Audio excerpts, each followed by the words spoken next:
दोस्तों, आज के इस एपिसोड में आप सभी का स्वागत है।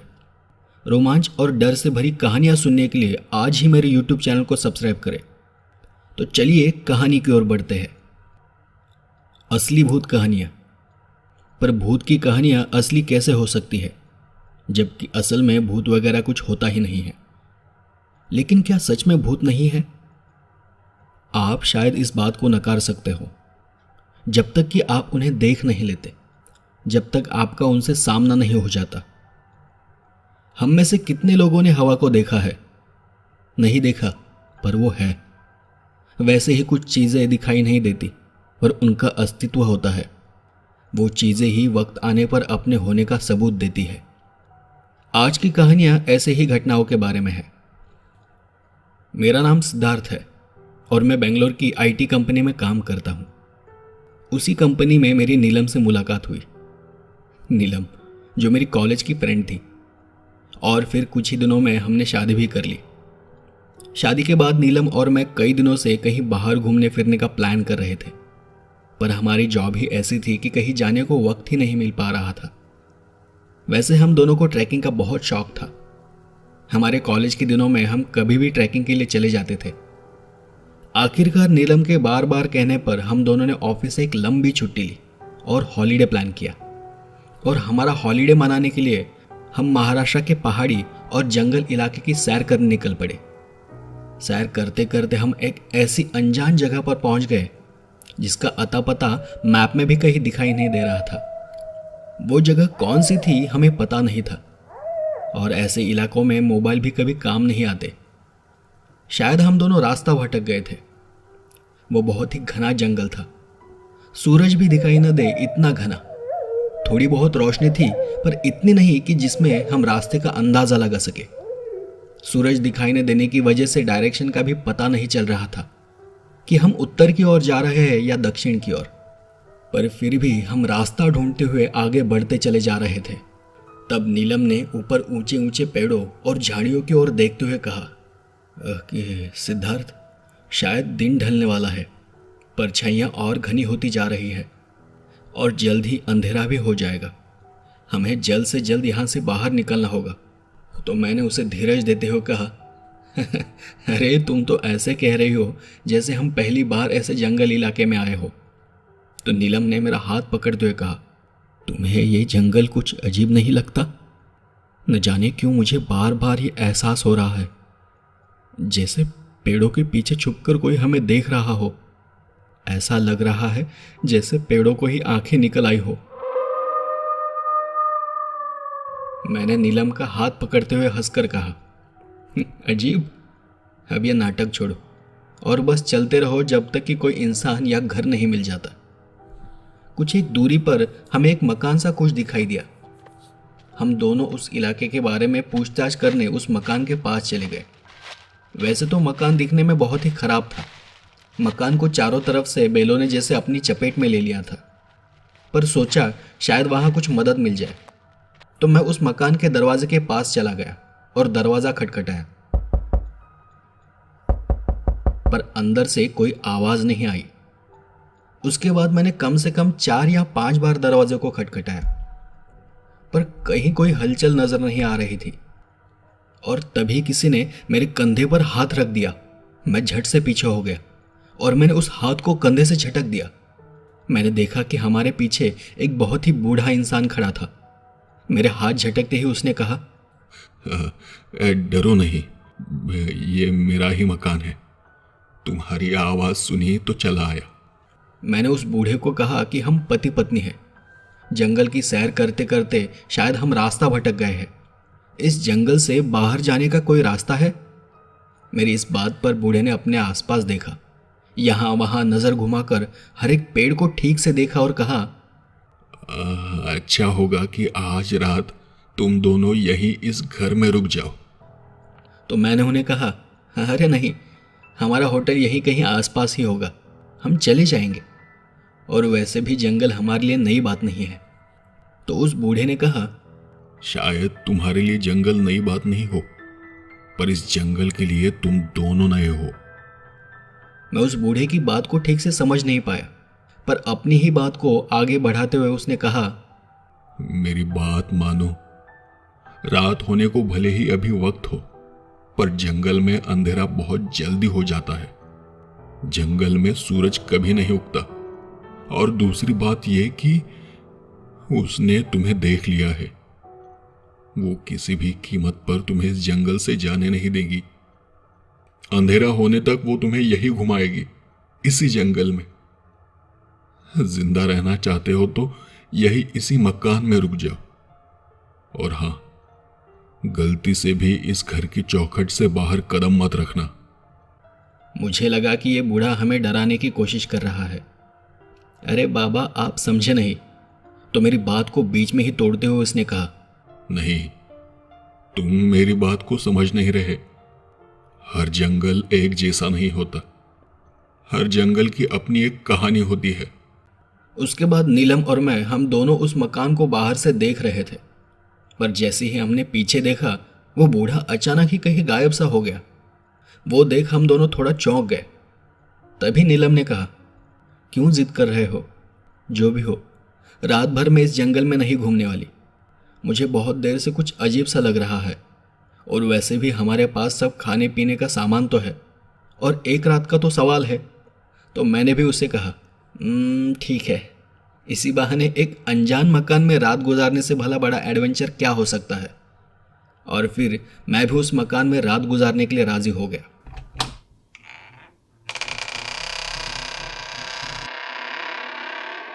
जैसे ही हम उस मकान का दरवाज़ा खोल अंदर गए तो धूल और मिट्टी की वजह से हमें सांस लेने में तकलीफ होने लगी। सब तरफ मकड़ी के जाले बने हुए थे।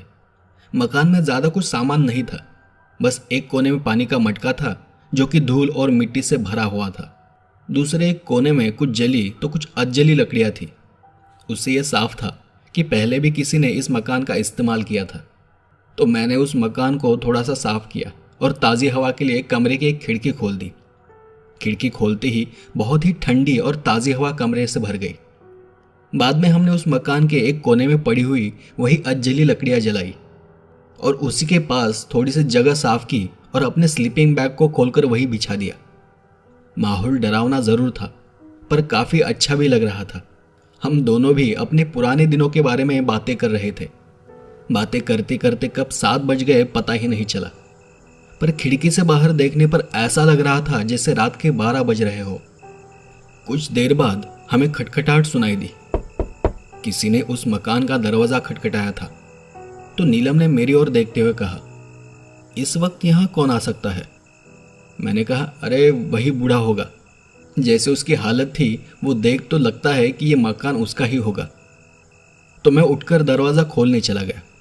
तभी नीलम ने मुझसे कहा, उस बूढ़े की बात तो याद है ना तुम्हें? कौन सी बात? उसने कहा था ना कि कुछ भी हो जाए पर घर की चौखट से बाहर कदम मत रखना। एक नज़र मैंने उस दरवाजे को देखा और कहा, हाँ हाँ ठीक है। और ऐसा कहकर मैं दरवाजे के पास चला गया। पहले तो मैंने दरवाजे की बीच की दरार से बाहर झांक कर देखा, पर बाहर कोई भी नहीं था। तो मैंने बिना दरवाज़ा खोले ही आवाज़ दी, कौन है? कोई है क्या बाहर? हाँ? पर बार बार पूछने पर भी बाहर से कोई जवाब नहीं आया। तो मैंने फिर दरवाज़ा नहीं खोला और मैं वापस जाकर अपनी जगह पर बैठ गया। मेरे बैठते ही फिर से किसी ने दोबारा दरवाज़ा खटखटाया, पर इस बार उस आवाज़ ने मुझे बहुत ही डरा दिया। पल भर में मेरे रोंगटे खड़े हो गए। इस बार दरवाज़ा पहले से ज़्यादा ज़ोर से खटखटाया गया था। मैं फिर दरवाजे के पास चला गया। मैंने फिर दरार से बाहर झांक कर देखा, पर अब भी बाहर कोई भी नहीं था। कौन है? कौन है? क्या तुम्हें अंदर आना है? उसने 2 बार दरवाज़ा खटखटाया। मैंने फिर दरार से बाहर देखा, पर कोई भी नहीं था। मैंने थोड़ा सोचकर फिर से उससे पूछा, क्या तुम चाहते हो कि मैं बाहर आऊं? इस बार बस एक बार दरवाज़ा बजा। मतलब शायद पहले सवाल का जवाब ना था और इस सवाल का जवाब हाँ था। तभी मुझे फिर से उस बूढ़े की बात याद आई। उसने कहा था कि घर से बाहर कदम मत रखना। मतलब बाहर जो भी कोई था वो मुझे बाहर बुला रहा था। फिर मैंने भी उस दरवाजे को अंदर से दोबारा थपथपाया और उसी की भाषा में उसके सवाल का जवाब दिया। मेरी उस बात से नीलम हंसने लगी और मुझसे कहा, अरे ये क्या किया तुमने? कुछ भी तो नहीं, जो भी बाहर है उसे उसी की भाषा में जवाब दिया और मैं आकर वापस अपनी जगह पर बैठ गया। थोड़ा वक्त ऐसे ही गुजर गया।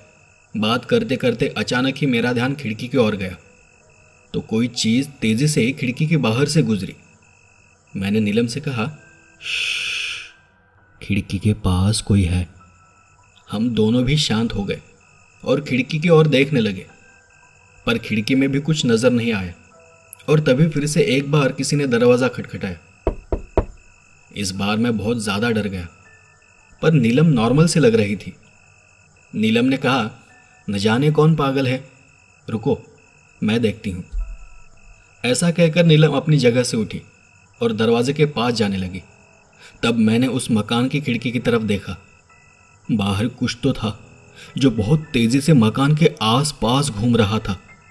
तो मैंने अपने बैग से टॉर्च निकालकर उसे ऑन किया और नीलम से कहा, नीलम ध्यान से हाँ। और नीलम ने बस अपनी गर्दन हिलाते हुए मुझे इशारा किया और उसने भी मेरी तरफ पहले दरवाजे की दरार से झांक कर देखा।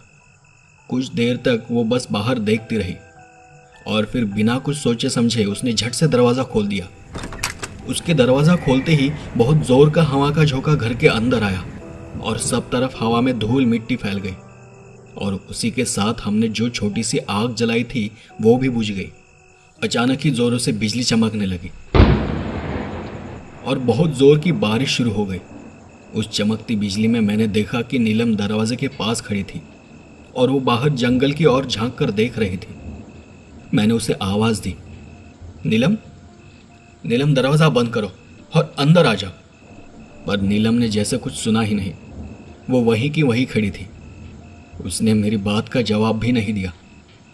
पर जब टॉर्च की रोशनी में मैंने उसके कदमों की ओर देखा तो देखा कि वो चौखट के बाहर खड़ी थी। मैं उसे पुकारता तब तक अचानक ही वो अजीब तरह से चीखती हुई उस जंगल की ओर भागने लगी। मैं अपनी जगह से उठकर तेजी से दरवाजे के पास गया, पर अभी अभी जो मैंने देखा था वो देख उस घर के बाहर पांव रखने की मेरी हिम्मत ही नहीं हो रही थी। मैंने उसी जगह से उसे बहुत बार पुकारा, पर उसने एक बार भी मुड़कर नहीं देखा। पता नहीं उस पर क्या जुनून सवार था, वो बस दौड़ती जा रही थी। कुछ ही देर में वो जंगल के अंदर कहीं गायब सी हो गई। वो देख मैं बहुत घबरा गया। मैंने झट से दरवाज़ा बंद कर लिया और जाकर अंदर सिकुड़कर बैठ गया। मेरा खून ठंडा पड़ चुका था। कुछ देर बाद मुझे एक जोर की चीख सुनाई दी। मैंने डरते डरते खिड़की से बाहर देखा तो नीलम अपने दोनों हाथ उठाए हुए भाग रही थी। नीलम उस मकान के चक्कर लगा रही थी और मुझे बार बार इशारा कर मकान से बाहर आने को कह रही थी। मैंने अपनी आंखें बंद कर ली और कुछ ही देर में सब अचानक ही शांत हो गया। बारिश भी रुक गई। बाहर से कोई आवाज़ नहीं आ रही थी और तभी मुझे फिर से खटखटाहट सुनाई दी। फिर से दरवाजे पर कोई था जो चाहता था कि अब मैं बाहर जाऊं, पर मैं अपनी जगह से बिल्कुल भी नहीं उठा। तो मुझे बाहर से नीलम की आवाज़ सुनाई दी, सिद्धार्थ प्लीज़ दरवाज़ा खोलो, मुझे अंदर आना है। प्लीज़ बचा लो मुझे सिद्धार्थ, मुझे अंदर आने दो। नीलम की आवाज़ सुनकर मैं हिम्मत कर अपनी जगह से उठा। पहले तो मैंने टॉर्च की रोशनी में दरवाजे की दरारों से बाहर देखा तो नीलम बाहर दरवाजे से दूर खड़ी थी। मैंने फिर धीरे से दरवाज़ा खोला तो नीलम घर के अंदर नहीं आ रही थी, वो वहीं दूर ही खड़ी थी। रोकर मुझे बाहर आने का इशारा कर रही थी। पर अब ये बात मेरे दिमाग में बस गई थी कि कुछ भी हो जाए चौखट से बाहर नहीं जाना है। और फिर अचानक ही नीलम रोते रोते शांत हो गई और बस चौखट के बाहर खड़े होकर वो मुझे घूरने लगी। मैं जान चुका था कि ये मेरी नीलम नहीं है। तभी मुझे किसी की हंसी की आवाज़ सुनाई दी।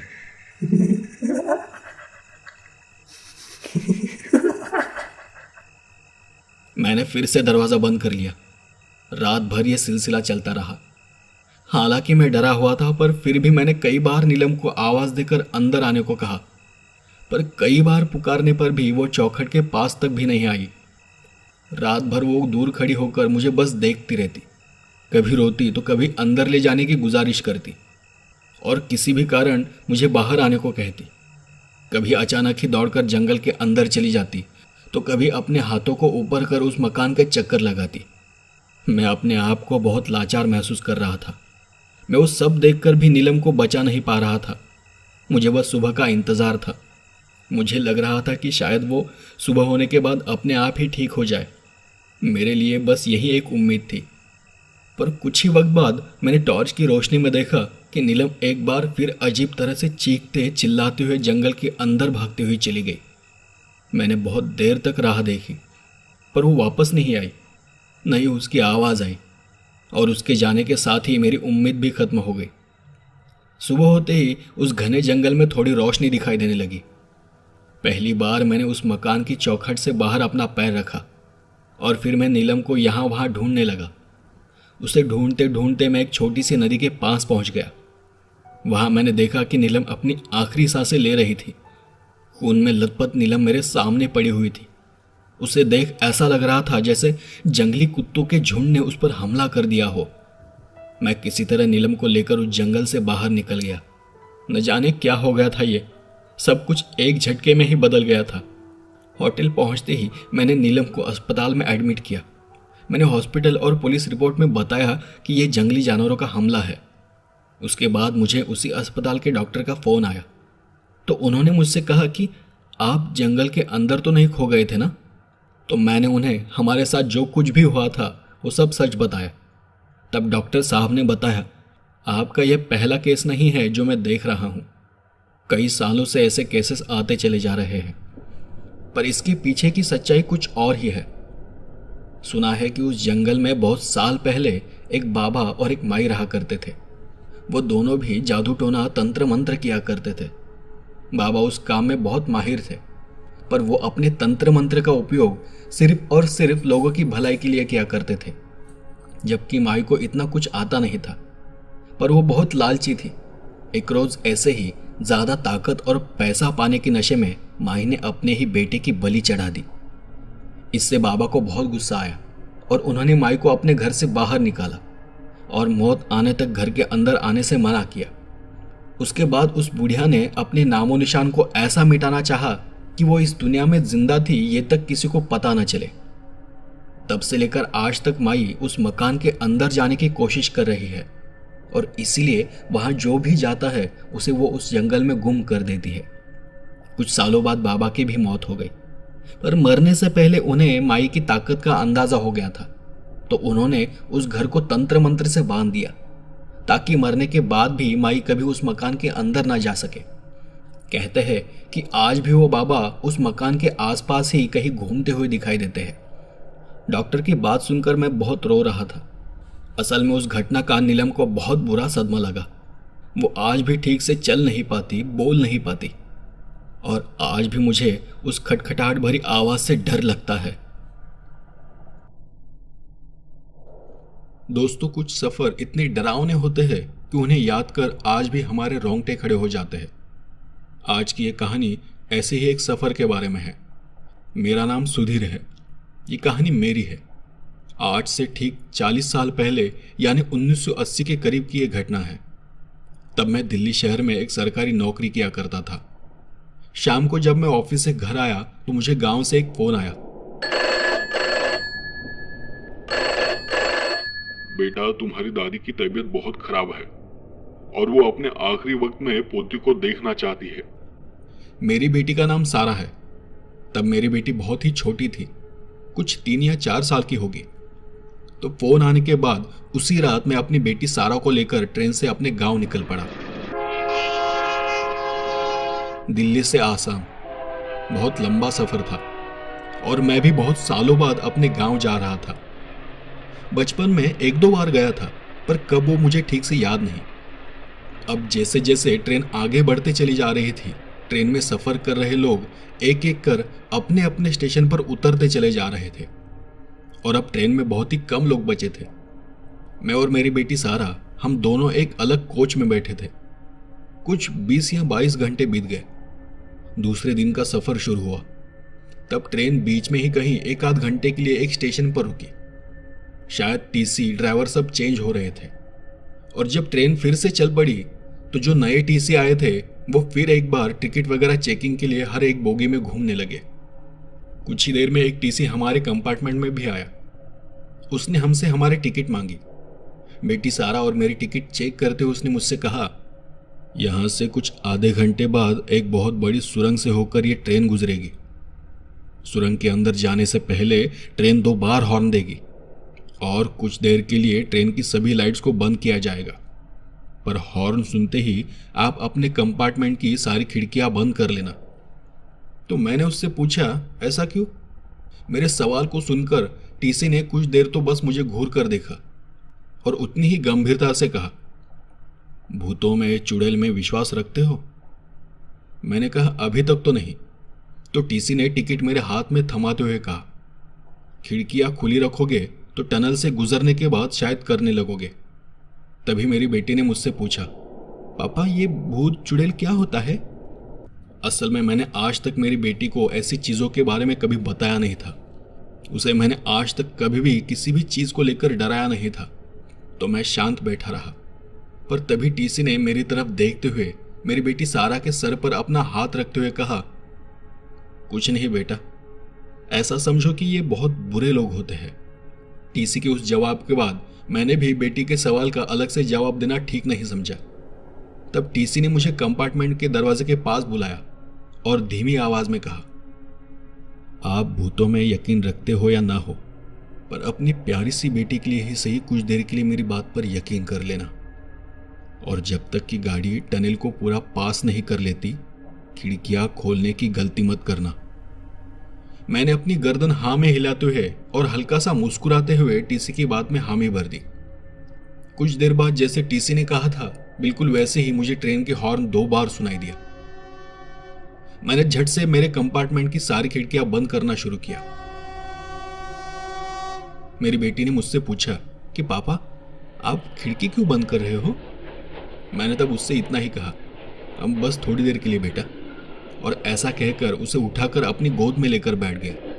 ट्रेन धड़ाड़ धड़ाड़ आवाज करते हुए टनल के अंदर घुस गई और ट्रेन के अंदर सब तरफ अंधेरा ही अंधेरा हो गया। ट्रेन थोड़ी ही आगे बढ़ी होगी कि कुछ ही देर में मुझे किसी के रोने की आवाज सुनाई देने लगी। वो आवाज किसी औरत की रोने की थी। ट्रेन की आवाज को चीरते हुए वो आवाज मुझे मेरे कानों में साफ साफ सुनाई दे रही थी। शायद सारा ने भी वो आवाज सुनी। पापा पापा बाहर कोई रो रहा है। मैंने उसे संभालते हुए कहा, कोई नहीं है बेटा, कोई नहीं है। वो टीसी इसी के बारे में कह रहा था शायद, पर न जाने कैसे मेरी बेटी उस अंधेरे में मेरी गोद से उतर गई और उसने बाहर देखने के लिए कंपार्टमेंट की एक खिड़की खोल दी। पापा सुना? सच में बाहर कोई रो रहा है। पर उसकी खिड़की खोलते ही एक जोर का हवा का झोंका खिड़की से अंदर आया और उसके साथ ही मेरा पूरा बदन कांप उठा।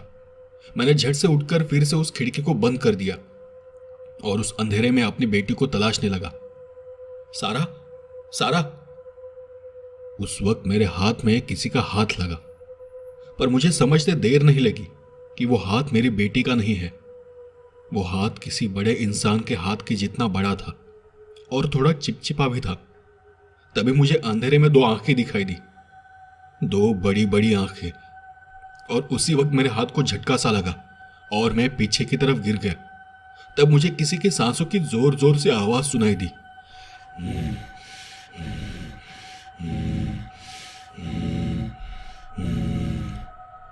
वो आवाज बहुत ही डरावनी थी। उस आवाज को सुनते ही मेरी रूह कांप उठी, मेरी सांस रुक सी गई। अगले कुछ ही सेकंड्स में जब ट्रेन में लाइट चालू हुई तो मैंने देखा कि मेरे सामने एक बहुत ही डरावनी औरत बैठी हुई थी। उसका पूरा चेहरा काला था और आंखें बड़ी बड़ी और सफेद थी। सर से लेकर पांव तक सब बदन जख्मों से भरा हुआ था और उनसे खून रिस रहा था। हाथ पैर के कुछ जख्म सड़ चुके थे और सबसे अजीब और दिल दहला देने वाली बात यह थी कि मेरी बेटी सारा उसकी गोद में थी, एकदम शांत और चुपचाप। मैंने डरते हुए कहा, कौन हो तुम? मेरी बेटी को छोड़ दो। और ऐसा कहकर मैंने अपना हाथ अपनी बेटी की ओर बढ़ाया। उस औरत ने अपनी गर्दन को टेढ़ी करते हुए कहा, चले जाओ यहां से, ये मेरी बेटी है, मैं इसे लेने आई हूं। मैं इसे अपने साथ ही लेकर जाऊंगी। उसकी आवाज़ इतनी डरावनी थी कि मेरा बदन थर थर कांपने लगा, पर फिर भी मैं डरते डरते थोड़ा और आगे बढ़ा और उससे कहा, नहीं, ये मेरी बेटी है। सारा, सारा बेटा, तुम ठीक तो हो ना? हाँ बेटा, मेरी बात का जवाब दो, कुछ तो जवाब दो। पर सारा ने मेरी बात का कोई जवाब नहीं दिया। वो कुछ भी बोल नहीं रही थी, या फिर बोलने की हालत में नहीं थी। तभी उस चुड़ैल ने कहा, मेरी बेटी सो रही है। पर फिर भी हिम्मत कर मैंने सारा को हाथ लगाने की कोशिश की तो मुझे जैसे बहुत जोर का बिजली का झटका सा लगा और मैं एक बार फिर पीछे की ओर गिर पड़ा। ये देख वो चुड़ैल जोर जोर से हंसने लगी। ये मेरी बेटी है और मैं इसे अपने साथ लेकर जाऊंगी। अब मेरी हालत ऐसी थी कि मैं अपनी जगह से हिल भी नहीं पा रहा था। मेरे हाथ पांव जैसे जम से गए थे। थोड़ा सा हिलने के लिए भी भारी ताकत लगानी पड़ रही थी। चिल्लाता तो शायद कोई आ भी जाता, पर चिल्लाने को मुंह से आवाज तक निकल नहीं रही थी। मैं बस ऐसे पड़ा हुआ था जैसे उस चुड़ैल ने मुझ पर कब्जा कर लिया हो। मेरी बेटी उसकी गोद में थी। मुझे बहुत डर लग रहा था वो उसके साथ कुछ गलत न कर दे। मैं जोर लगाकर थोड़ा सा आगे उसकी ओर खिसकने की कोशिश कर रहा था तो अचानक ही वो चुड़ैल उठकर खड़ी हो गई और उसने मेरी बेटी को अपने सीने से लगाकर उसका सिर अपने कंधे पर ले लिया और अगले ही पल वो उस कंपार्टमेंट से बाहर जाने वाली थी कि तभी मैंने पूरी ताकत के साथ अपने कांपते हुए हाथों से उसका एक पैर पकड़ लिया जो कि उल्टा था और सड़ा गला भी था। पर फिर भी मैं उस पैर को पकड़े रहा और मैं उस चुड़ैल के सामने गिड़गिड़ाने लगा, प्लीज प्लीज मेरी बेटी को छोड़ दो, उसने तुम्हारा क्या बिगाड़ा है, बच्ची है, मासूम है वो। पर चुड़ैल ने बस अपनी गर्दन मेरी तरफ घुमाई और अपनी बड़ी बड़ी सफेद आंखों से मुझे घूरने लगी। उसने गुस्से में आकर अपने एक हाथ से मुझे खींचते हुए बोगी के दरवाजे तक ले गई और फिर मुझे पकड़कर ऊपर उठाया और फिर से एक बार पीछे फेंक दिया। वो मेरी बेटी को लेकर उस कंपार्टमेंट के दरवाजे के पास जाने लगी। शायद वो चुड़ैल मेरी बेटी के साथ उस चलती ट्रेन से कूदने वाली थी। अब मुझे बहुत दुख हुआ कि मैं चाहकर भी मेरी बेटी को बचा नहीं पा रहा था। मुझ में कुछ भी करने की ताकत ही नहीं थी। वो चुड़ैल आगे बढ़ ही रही थी कि तभी मैंने एक बार फिर से जोर से अपनी बेटी को पुकारा, सारा।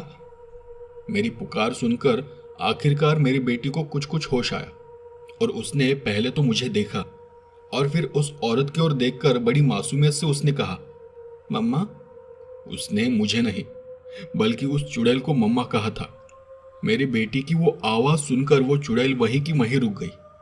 तब मैंने देखा कि उसकी आंखें सामान्य से होकर आंसुओं से भर गई थी। मम्मा, आप मुझे कहां लेकर जा रही हो? मेरी बेटी मासूम थी। उसे उस वक्त जरा भी डर नहीं लग रहा था। मेरी बेटी की वो मासूमियत भरी पुकार सुनकर चुड़ैल ने उसे अपने गले से लगा लिया और कहा, मेरी बच्ची, तुम मुझे छोड़कर कहां चली गई थी? मैंने तुम्हें कितना ढूंढा पर तुम कहीं नहीं मिली। अब मुझे अंदर ही अंदर बहुत बुरा लग रहा था, पर वो देख मुझे और डर लगने लगा, क्योंकि हो न हो अब वो मेरी बच्ची को अपने साथ जरूर लेकर जाएगी। पर तभी सारा का ध्यान मेरी तरफ आया। मम्मा, मम्मा, पापा क्यों रो रहे हैं? मुझे पापा के पास जाना है। और इतना कहते ही उस चुड़ैल की आंखें गुस्से से फिर सफेद हो गई। चेहरा सिकुड़ सा गया और उसने गुस्से से मेरी तरफ देखा। मैं अपने हाथों को पटकने की कोशिश कर रहा था, उसके सामने गिड़गिड़ा रहा था, पर वो मेरी बेटी को छोड़ने को तैयार ही नहीं थी। और अगले ही पल वो चुड़ैल उस चलती हुई ट्रेन से कूद गई और मैं फूट फूट कर रोने लगा। सारा, सारा, मेरी बच्ची सारा। तभी मुझे पीछे से आवाज आई, पापा, आप क्यों रो रहे हो? मैंने पीछे देखा तो मेरी बेटी मेरे पीछे ही खड़ी थी। मैंने जोर से उसे अपने गले लगाया। तुम ठीक तो हो ना मेरी बच्ची? मेरी बेटी ने मेरी आंसुओं को पोंछते हुए कहा, पापा, क्या वो मम्मा थी? क्या वो बुरी औरत थी? वो रो क्यों रही थी? मेरी बेटी मुझसे एक के बाद एक सवाल पूछे जा रही थी। मैंने फिर से उसे अपने गले लगाते हुए बस एक ही जवाब दिया, नहीं बेटा, वो बुरी औरत नहीं थी। वो एक माँ थी जो अपनी बेटी को ढूंढ रही है, और शायद आज तुमने उस माँ के अंदर फिर से वो ममता जगा दी है। कुछ देर बाद मैंने अपने आप को शांत किया और जाकर अपने कंपार्टमेंट में बैठ गया। मेरी बेटी तब सो रही थी और मैं बहुत देर तक उसके सर को सहलाता रहा। ट्रेन अब उस सुरंग से काफ़ी आगे निकल चुकी थी। बाद में वो टीसी फिर से मेरे कंपार्टमेंट में आया, पर तब मैंने उसे मेरे साथ हुई घटना के बारे में कुछ भी नहीं बताया।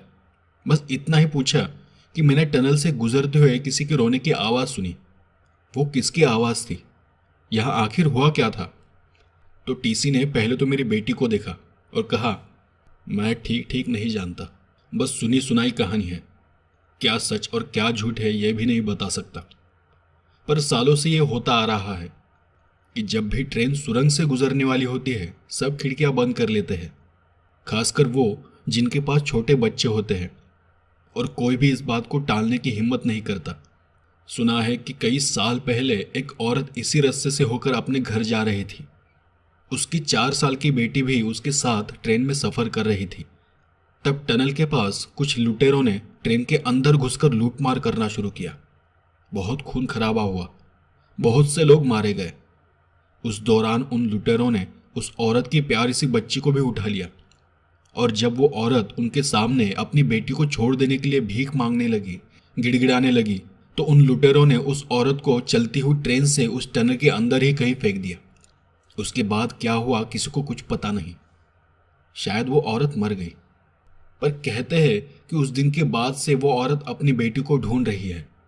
उस सुरंग से गुजरती हुई हर ट्रेन में वो अपनी बेटी को ढूंढती है। मुझे पता था कि टीसी जो कुछ भी कह रहा है वो सब सच है। अब उस घटना को हुए बहुत साल बीत गए। मेरी बेटी उस घटना को बाद में भूल भी गई, पर मुझे आज भी वो दिन याद है, और आज भी उस घटना को याद कर मेरे रोंगटे खड़े हो जाते हैं।